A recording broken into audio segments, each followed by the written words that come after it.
her future husband's family, they were more in a township.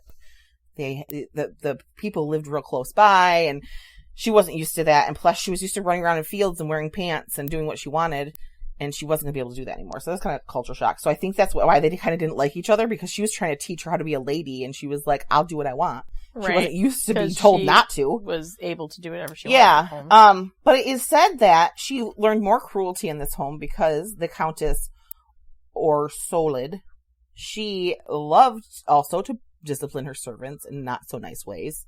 So this is at 11 years old. She's seeing more in another house. So this is obviously this is what happened then. People treated their servants horribly.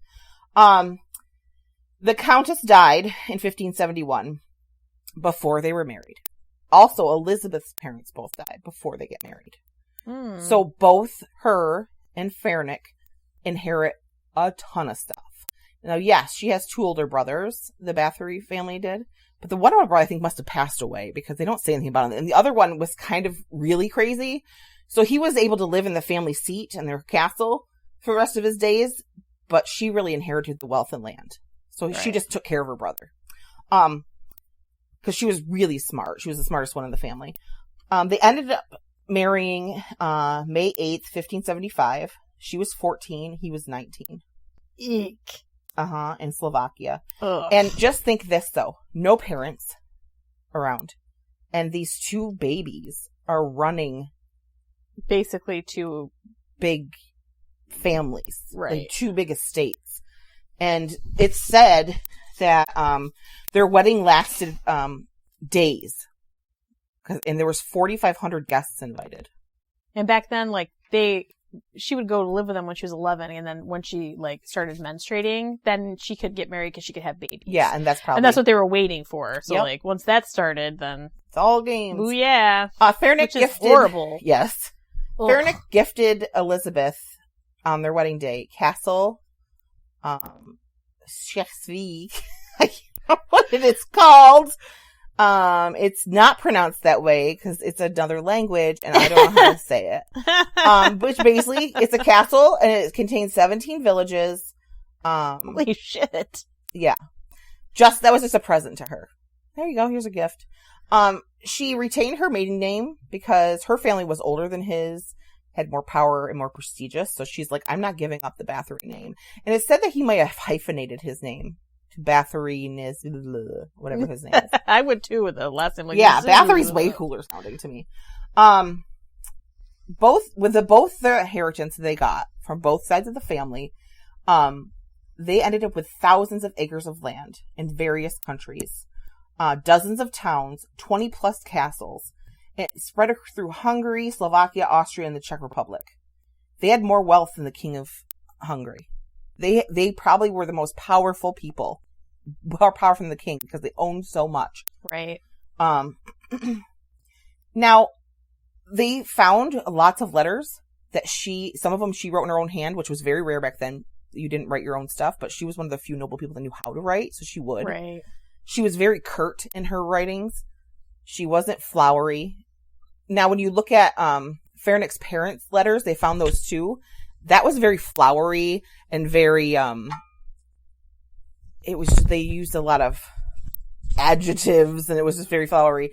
Hers, everything she did was very curt, even to her husband. She was right to the point. She didn't mess around.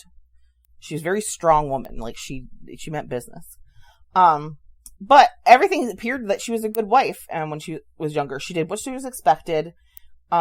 She attended functions. She gave to the poor. She practiced her religion. She helped widows. That was one of the things she really did. She would help widows who were struggling. And she took care of the health of her staff and the villages around, which is so weird to think about the stories you hear now of her. Yeah. And you can see it in the letters, the things she's writing about. And she really cared for the people she was, like, overseeing. Like, she wanted what was best for... I don't know if she wanted it because she cared for them or it looked good for her, but she tried to get things for people. Fernick, because he was a great warrior, and it was during the time where the Turks were attacking, he went off to battle, leaving Elizabeth alone. And he often did what he wanted and would take off and not tell her what he was doing or where he's going. And she was fine with it because she liked to be the lady of the house. And she liked to run these estates. And she was more intelligent than he was. And he couldn't do it anyway. So she's like, whatever, go ahead. By her mid-20s, she is solid in her position as a mistress and lady of the estates. And she took care of everything. She paid the bills. She managed the estates. She took complaints from the villagers. She managed everything, the staff, everything. And she ran a tight ship. She wasn't warm and fuzzy whatsoever. She often, like I said, she was even curt to her own husband. And now, again, didn't get married for love. So, and there was some rumor that while her husband was gone, she had like affairs. And he did. For sure. But that she would maybe bring in young men to visit and stuff. To visit? Yeah. Fernick himself was known to punish servants also. His mother did it. That's what they did. You were taught to do it. He was kind of morbid himself, which I think this is something that just was what they did. Like, when he was in war and battle and killed Turks, he would dance with their bodies and play catch with their severed heads. That's fun. Yeah. Again, he didn't collect their noses, though. No, he didn't. He once, one of the letters found that he wrote to Erzsabet while he was gone, he telling her how she should be disciplining the servants. And one specific thing that stood out was told her to strip them, put them outside naked, covered in honey, for a day and a night in the summer, and let the bugs eat them. And then, if they started to fall over, you light oiled cloth between their toes and set it on fire so that it wakes them up again. Wow. So yeah, like that was just a tip from her husband from afar, what she should be doing. God. That's so awful. More cruelty being like, this is what we do. Because Fernick was gone to war most of their early years of marriage, for the first 10 years, they didn't have their first baby until 10 years into their wedding. Her name was Anna. She was born in 1585. By mid 1596, she had two more children, Catalin and Orsica. And then she was pregnant for Andres, and he was born in late 1596. And then there was another brother, Paul, which is P-A-L with that hyphen in it. She said, what, 5 now? So this is, number 5 in 1598. And she was like 38 when he was born, which was old then. Yeah. And people lived like 50s. I know. And in this day and age, I had a baby at 37 and I had another one at 40, and it ain't no piece of cake. No. And she was like basically 70. I know. Oh my God. In 1603, sadly, Andres passed, and in 1610, Orsica died. That was a daughter and a son. So she, in her will, and anything else from then on, there was only 3 children. And one of her favorites, and she did a lot with, was Catalin. She really liked Catalin. So she had, there's 3 children. Who else was the other one? Anna. Oh, sorry. I forgot about Anna. And it appeared in letters she wrote to her husband and things that were happening in like any kind of records they had, that she really cared for and provided for her children. She was a good mom. She provided for her kids. She cared about their welfare, and she was a good wife to her husband. Like, she managed everything. Like, she did it all herself. Basically, he was just out partying most of the time, dancing with dead people. Like a weirdo. Yeah, because fun times. Now, in 1602, rumors started to begin of stuff happening in the Bathory, or the estate they had in Salvar, which is in Slovakia. Rumors of a lot of dead servants coming out of that house. There was a Lutheran minister of Cesar, which is where they lived, which was the Nazdi seat, which is his last name, I think how you say it. His name is Istvan Mogli, something like that. He complained and questioned all the bodies of the young girl servants coming from the castle. And the mistress said the Countess claimed that they had cholera. And cholera was the thing happening at the time. And they were dying of cholera. He didn't buy it, so he went to the authorities. But when he went to the authorities, they're like, they're serfs. We don't care. Who cares? There's more of them. Like, no one cared that all these dead people. Awful? Yeah. Ugh. And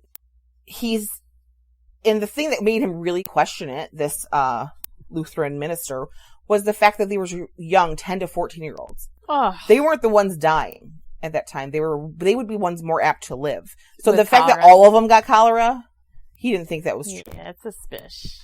Yeah, suspicious. Suspicious. In 1603, Fahrenich fell ill. And he knew he needed to do stuff to protect his family because the Turks were still a threat. So he arranged to have two of his battle mates, Fahrenich Bathory or something like that, and George Thurows. Now, George Thurows not only was a good friends with Fahrenich, but he also was cousin somehow to Erzsabet. And he asked them to protect them if they needed to be protected because he was worried about his wife and kids. And it said that Fahrenich, even though he was kind of insane, he never spoke ill of his wife and it would always defend her honor in public. Like, he never made jokes about his wife. He would never say anything bad about her. And when he wrote to her, he seemed like he cared for her. We're having a time with our microphones. Let me tell you. I just chucked it across the room. Margaret broke hers. We're in a mess. Okay, so... It's not a good day for microphones here today. No. So where was I? Oh, so he set up to have them at least be protected. By January 4th, we don't know how Fahrenich really died. Some things I saw said that he was wounded in battle and got an infection. Other things were like some kind of debilitating leg thing where he got bedridden and died. No, it was probably something that we know of now, but they didn't know then. Splinter. Could have been a splinter. After his death, she moved to the castle he gifted her, which I spelled it out the way I could say it. It's Chakati-se, is where the 17 villages. Because she wanted to...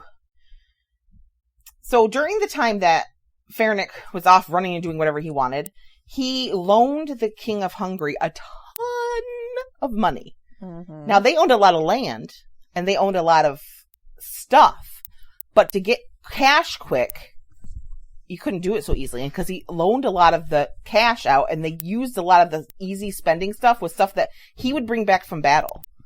So he would bring back spoils of battle, and they would live off that, because it was quick turnaround to get money. Because back then, you couldn't just turn things... You couldn't go to ATM. That's not how that worked. Right. So... Because it was very expensive to run the big estate, she decided to move into one that was smaller, had a smaller staff, and it was the one that he gifted her. This all took a kind of a hit on her mental state, not having the spendable income as she had before with him dying. She was no means poor. She was still the richest person around, but she didn't have liquid assets. Yes. We said it at the same time. In the new home, and where she lived, in the village nearby, she met Anna Davola, who was kind of sadistic. She was said to be a witch, and some say she was Elizabeth's lover.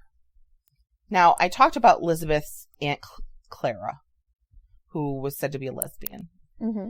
She was super close to Aunt Clara, and there was something said that while Fahrenich was gone, she'd visit her often. And she kind of taught her to be a lesbian and to torture people. That was not that those things go hand in hand, because they do not. I'm just saying that's what is said in like some of the stuff I read. So basically, her aunt preyed upon her. She was a predator. She really completely was. And I think some of it said there was some incestual things happened with Aunt Clara and her. And anyway, that's gross. At that time, they didn't even look at they say, oh, your brother could be your husband. It was I mean, they were so inbred. That didn't matter. It's like, that's not like but she was a complete predator because she was doing this since before she was 11. Showing her this stuff. Just not. No. Pedophile. So, Elizabeth's mental health wasn't that great at the time. I mean, it never was great, but it was getting worse. And she started to surround herself with a small group of servants that she trusted. One's name was Helena Jo Nagy. She was her children's wet nurse. She had been with her forever. She trusted her, and she was her like right hand lady. She nursed her babies. Yeah.